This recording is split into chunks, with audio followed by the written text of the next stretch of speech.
75 as it's approaching the South Tower. This case is even more interesting. Here you see the plane virtually melting into the building. Notice you don't see any damage to the structure itself. The plane isn't crumpling the way you would expect it to crumple. If this were a bona fide impact of a plane with a building with this mass, then it should have had its tail broken off, its wings parting. You should have bodies, seats, luggage falling out of the plane, and a mass of debris, none of which occurred. Here you can see a design now of what that plane was encountering. Here you see one floor, there's another, there's another, there's another. This plane is intersecting with 8 different floors, each of which represents an acre of concrete, where the horizontal resistance would be enormous. And yet the plane passes into the building as though there were no resistance at all. Here again we see a cutout in the case of Flight 175, but again it's not present at the time the plane is passing into the building. In fact, there's a woman in various of these photographs by the name of Edna Cintrone, who is actually looking out and waving out of the cutout not long after the plane has purportedly penetrated into the building, indicating that whatever the temperature, it's not so hot that it was affecting her or keeping her from waving. Another oddity is that in the footage here you see a seeming nose out of the plane. Now that's very peculiar because the nose of a Boeing 767, like that of other large commercial carriers, is its most fragile part. It's loaded with electronics, and this could not possibly be a bona fide effect of such a plane passing through a building. However, what we are seeing would be consistent with a computer-generated image or some form of compositing where the image of a plane was overlaid on actual footage being broadcast, or possibly even holograms. All three have been offered as potential explanations for what we are seeing. But whatever it is, it cannot be a real aircraft penetrating this building because those laws of Newton are incapable of violation and cannot be changed. Here you see a substantial explosion after the plane entered the South Tower. This is important because most of that jet fuel, and you've all heard about those jet fuel-based fires, burned up in the first 10 or 15 seconds. Frank DiMartini, who was the project manager on the construction of the World Trade Center, observed that the buildings were designed to withstand the then largest commercial carrier, which was a Boeing 707. As I shall explain, it's very similar in its proportions and mass to that of the 767s that allegedly hit it. DiMartini observed that the intricate lattice structure of those 47 core columns, the trusses connected to the external support columns, and the very sophisticated load redistribution capabilities built into the tower meant that if a plane did hit the building, it might cause some local damage, but it would pose no threat to the integrity of the building.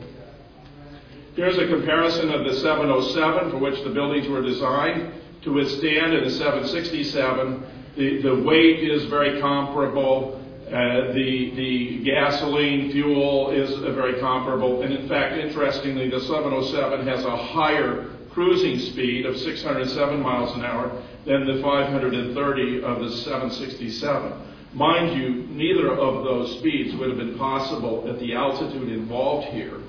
But if one of these had hit at its cruising speed, the 707 would have been expected to do more damage than the 767.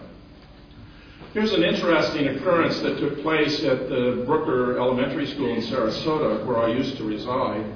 This is Andy Card telling President Bush that America is under attack because a second plane has hit the Twin Towers. Interestingly, not only would Bush remain for 7 minutes thereafter while the class discussed a book about My Pet Goat, but he would later, on 2 public occasions, explain that when he saw that plane hit the first tower, he thought to himself, man, what a terrible pilot. But ask yourself now, if you had known a second plane had hit the building, you'd realize this almost certainly is no accident and therefore not the result of poor piloting. In fact, it turns out to be extremely difficult to hit one of those buildings at high speed, where pilots belonging to Pilots for 9/11 Truth tried repeatedly to do it without success.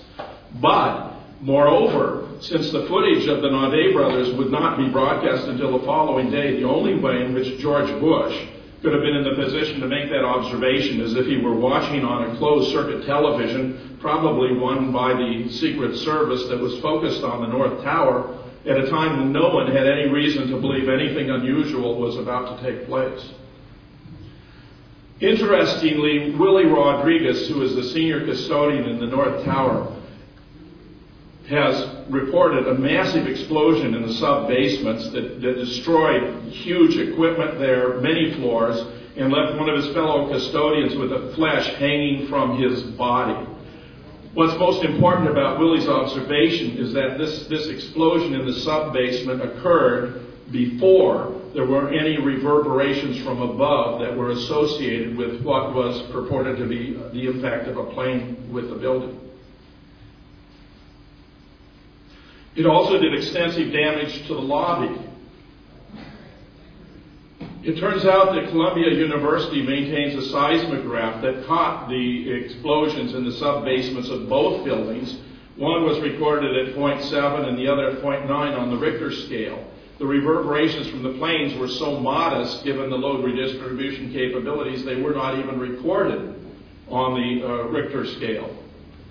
Nevertheless, Gordon Ross and Craig Furlong, two members of Scholars, undertook an investigation and using the very accurate seismic data, compared it with radar data from the FAA to determine at what point in time the planes hit the building as opposed to the explosions occurred.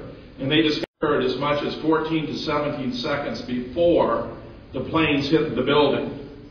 They have tried to refine their analysis and have been able to reduce from 14 to 17 to as little as 11 seconds, but nevertheless the order in which these events occurred has proven to be something they cannot avoid. They have published their article under the heading, Seismic Proof, 9/11 was an inside job.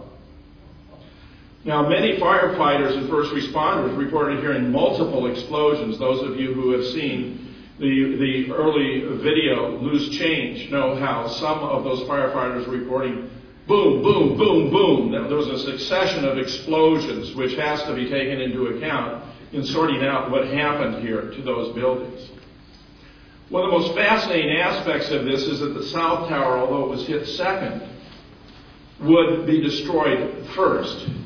Moreover, it turns out that while, according to the government, it was jet fuel-based fires that caused the steel to weaken or even melt that brought about a pancake collapse of the building. The melting point of steel is 2,800 degrees Fahrenheit.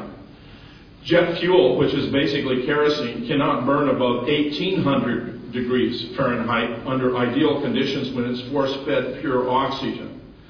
Which means there's a 1,000-degree difference between the melting point and the highest temperature that could be attained with jet fuel. Plus, as I already observed, most of that fuel burned up in the first 10 or 15 seconds. Underwriters Laboratory certified the steel used in the building to 2,000 degrees for 3 to 4 hours without any adverse effect, either weakening or melting. So it appears clear that something else was going on. The fires burned neither long enough, in the South Tower only about an hour, nor hot enough, and in the North Tower about an hour and a half, nor hot enough to cause any such damage to the steel. Indeed, the National Institute for Standards and Technology studied 236 samples of the steel and discovered that 233 had not been exposed to temperatures above 500 degrees Fahrenheit, which is the temperature of an ordinary office fire. Willie Rodriguez explained to me that the sub-basement filled with water, which I'm convinced was therefore part of the purpose of those explosions, namely to drain the sprinkler systems of water because these relatively modest fires otherwise would have been extinguished. In fact, the South Tower only began to be destroyed, to undergo demolition, when a fire captain reached the 78th floor and reported by radio communication that there were only 2 modest fires, and he thought a couple of lines of fire hose water would be able to extinguish them. That appears to have been the trigger for initiating the demolition sequence. One of the most striking features here is that the plane hit about the 80th floor on the South Tower, purportedly, And the top 30 floors of that 110